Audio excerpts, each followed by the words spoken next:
Make that money. Yeah. What's up? What's good, everybody? Welcome to the YouTube channel. Welcome to Odd Culture. Now, here at Odd Culture, pretty much what we do is we talk about everything from video games, pop culture, TV, superheroes, anime, and everything in between. Now, if you've been living under a rock, then you don't know about Disney Plus and WandaVision. WandaVision is rocking the world right now. Dope episodes week after week, and we already know quite a bit about what's to come from Disney Plus, what Marvel has planned, the big slate for Phase 4 and Phase 5. We know a little bit about Phase 5, not a lot, but we know enough to get excited about. So with that being said, we're going to talk about one thing. Now, the Hulk has been greatly disrespected in the MCU.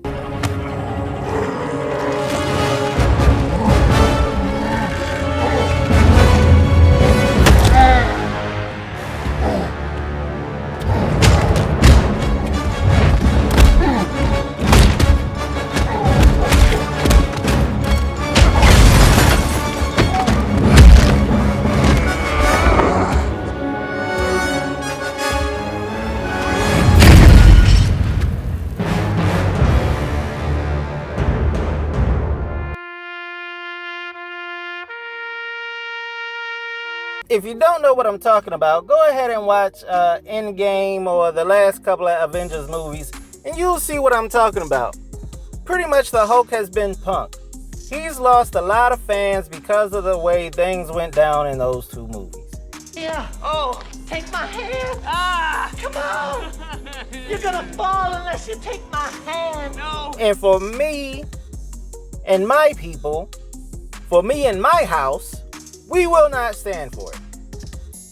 No longer will we deal with this Hulk slander. Now, with Disney Plus coming out with a She-Hulk TV series, I thought it would be a perfect time to go ahead and make a case for why the Hulk deserves a TV series instead of She-Hulk.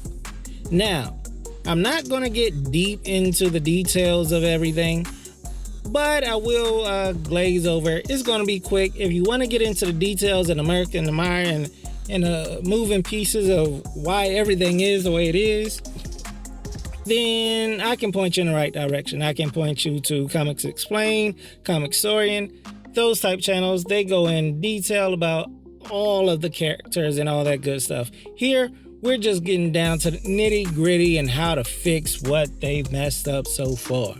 So, with that being said, back in the day, She-Hulk, the way she came about was The Incredible Hulk had a successful TV series back in the late 70s, and because they didn't want the rights going to someplace else, the television rights or the character rights, they created a female version of the Hulk. Because this character was so popular, they knew that somebody else could swoop in at any time and pretty much play off the popularity and create their own version, but make it female. It's been done, so I guess it makes sense.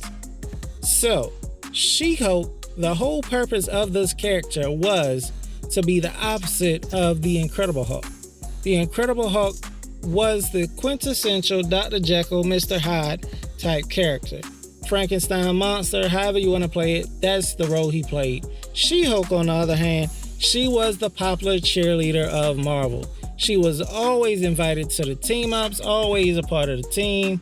Everybody liked her, loved her. She could get along with just about any team in Marvel. And she was just about a part of every team in Marvel.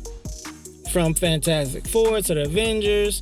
I think there was a few issues where she was a part of the Guardians of the Galaxy. She's everywhere, okay? She's popular. She gets it.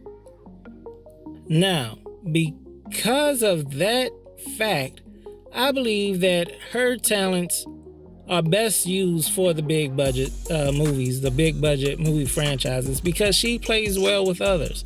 The Hulk, on the other hand, does not. He is a loner. That's the Incredible Hulk. That's Bruce Banner. That's the role he plays. He knows his role. He plays. Due to the Russo brothers pretty much pimping my man out, they made the Hulk. Hulk is the strongest there is. That's it. That's his saying. And when you go to Marvel, your strength is measured by, well, can you face off with the Hulk? If you can take a punch from the Hulk, if you can combat the Hulk, then you're pretty much top tier strength level. So to have him get done the way he did by Thanos, it's heartbreaking. I heard little kids like pretty much they gave up on the Hulk, and then as a Hulk fan, it hurts my heart. It does. The Hulk shines when he's in his true element.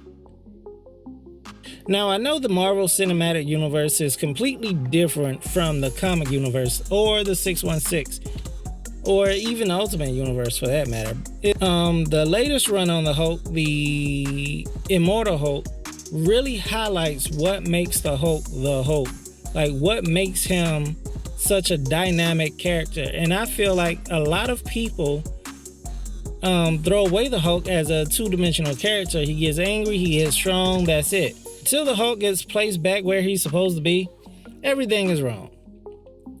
And I know I might be in the minority, but I hated Professor Hulk or Smart Hulk in Endgame. I didn't like it.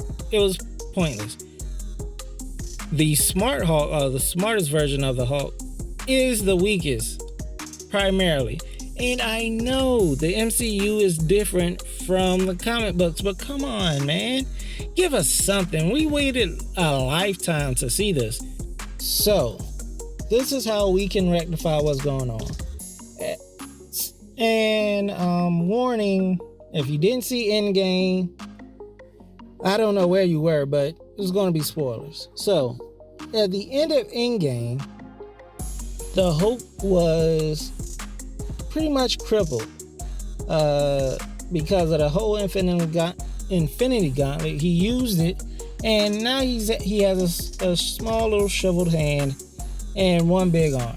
Now, another pet peeve of mine, and I promise I won't keep harping on this, but the Hulk has one of the best healing factors in all of Marvel. So I do not understand how his hand is still the way it is and why it didn't immediately regenerate. I don't get it. It makes me think that the people that were handling the character really didn't know the character that well or even care about the character. Now, I know that the Russo brothers said that they were big X-Men fans. They liked the X-Men. I have a hard time believing that they really knew that much about the Hulk. I do, because they did him so wrong. Anyway, this is how we rectify it. So instead of leaving the Professor Hulk or Smart Hulk or whatever, we have him go through a mini crisis, a mini psychological crisis, because they never addressed how he got to his Smart Hulk form. There were hints that the more he stays in Hulk form, the smarter he gets. So it's like he's learning, he's growing as an individual, as a person, and that's the key of life. Anyway, the longer he stays in that form, the smarter he gets. But there are two separate personalities, two separate identities. So the Smart Hulk seems to have combined those. But I would suggest that maybe that's not the case. That somehow Bruce Banner found a way to push the Hulk persona down and push his own to the forefront. So he was driving instead of being a passenger. And with that being said, I believe that from him doing that, it would cause like a buildup. So the Hulk persona would get angry about being pushed down and pushed to the back, which would create another persona, Maestro Hulk. Now, if you don't know Maestro Hulk comes from a universe where all the superheroes have died and he's the only one that survives, and he's pretty much a global dictator. Evil prick, but it's a good storyline anyway. When Bruce goes to sleep, Maestro Hulk takes over. And in the beginning, he doesn't know what's happening, and I think Maestro Hulk could be the setup or one of the main villains going forward in resetting Hulk's status as one of the most strongest and one of the most feared entities in the MCU. And we can go through that, we could see that play out in a TV series or in a movie or however else you want to do it. But I believe that's the best way to reset things and to get things properly set up moving forward. So yeah, I believe the Hulk series should go to the Incredible Hulk. She-Hulk should get her series to introduce her to a bunch of other fans that may not know that much about her. Pretty much give her a springboard and then transition it back over into the Incredible Hulk. Or Maestro Hulk could be the villain for She-Hulk. That would be dope. Either way, Hulk needs his time in the sun. He needs his shine because Thanos did him wrong. Russo brothers did him wrong. And I'm mad that they signed up, that Marvel, Disney, the Big Mouse House, signed off on the way they did him. So we need some redemption for my man. We need some redemption for the big green giant. You feel me? Come on. Give my man his due. All right. This is Odd Culture. You know what it is. Like, subscribe, share. Do all the YouTube things. We out. Be easy.